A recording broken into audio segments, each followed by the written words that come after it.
పురిటాలకి స్నానం చేయించే విధానం. అమ్మాయి ప్రసవించాక పురిటాల స్నానం 11వ రోజున ఈ విధంగా చేయిస్తాం.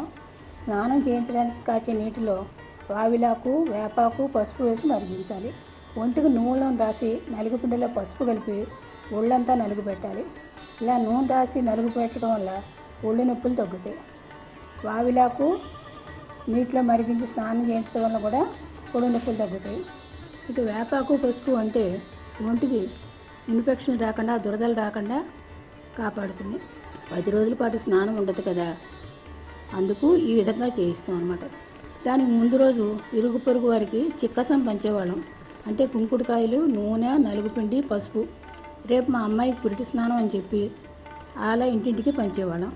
వాళ్ళు కూడా మరుసటి రోజు వేడి నీళ్ళు కాచి పంపేవారు. అందులో అదొక వేడుక. ఇప్పటికీ పల్లెల్లో ఇలా చేస్తూనే ఉంటారు. స్నానం చేయించినప్పుడు కడుపుకు పసుపు రాసి వేడివేడి నీళ్లు చిన్న బిందెలతోటి 10 బిందెల నీళ్లు పోస్తారు. 10 వేప పుల్లలతో పళ్ళు తోమిస్తారు. పళ్ళు సలుపులు ఉండవని వేపలతో తోమిస్తారు. అందుకే రోజు తాంబూలం వేసుకోమని చెప్పేవారు.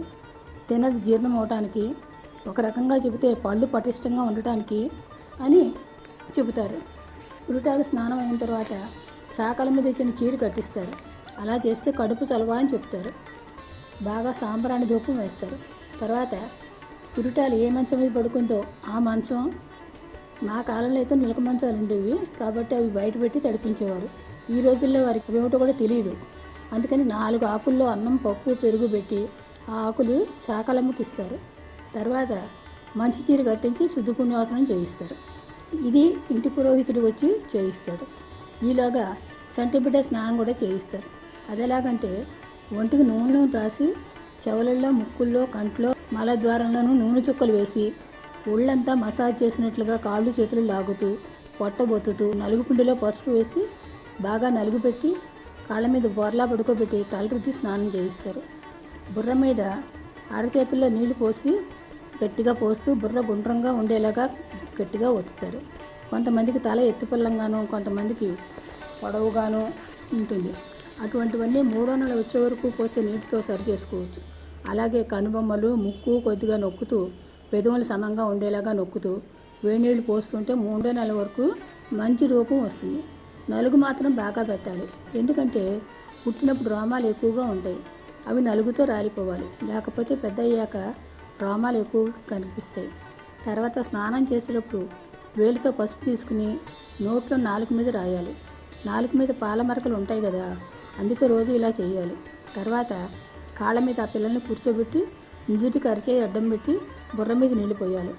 స్నానం పూర్తయిన తర్వాత చివరిగా ఓ చెంబు నీళ్లు ఇలా చుట్టూ దిష్టి తీసినట్లు 3 సార్లు తిప్పి స్నానం చేయించిన వారి పాదాల మీద పోసుకుని శ్రీరామ రక్ష, నూరేళ్ళాయుష్, మార్కండేయాయుష్ అంటూ ఒళ్ళు తుడిచి వెదురు జల్లెల్లో పడుకోబెట్టి బొడ్డు మీద బంగారం ఉంచి కొంచెం నీళ్లు చల్లి ఆ పిల్లని తీసి చాకలు తెచ్చిన బట్టతో తుడిచి సాంబ్రాణి పొగ వేసి చాకలు తెచ్చిన బట్ట మీద పడుకోబెట్టేవారు. చాకలమ్మకు పురిటి కట్నం బాగానే ఇచ్చేవారు. ఈ విధంగా పురిటి స్నానం చేయిస్తారు. ఆ రోజు సాయంత్రం కత్తి కాటుకు వేసి కళ్ళకు కాటుకు పెడతారు. అంగారు బొట్టు పెడతారు. 11 వరుసలు దారం పోగులు వేసి పసుపు రాసి మొలకు కడతారు.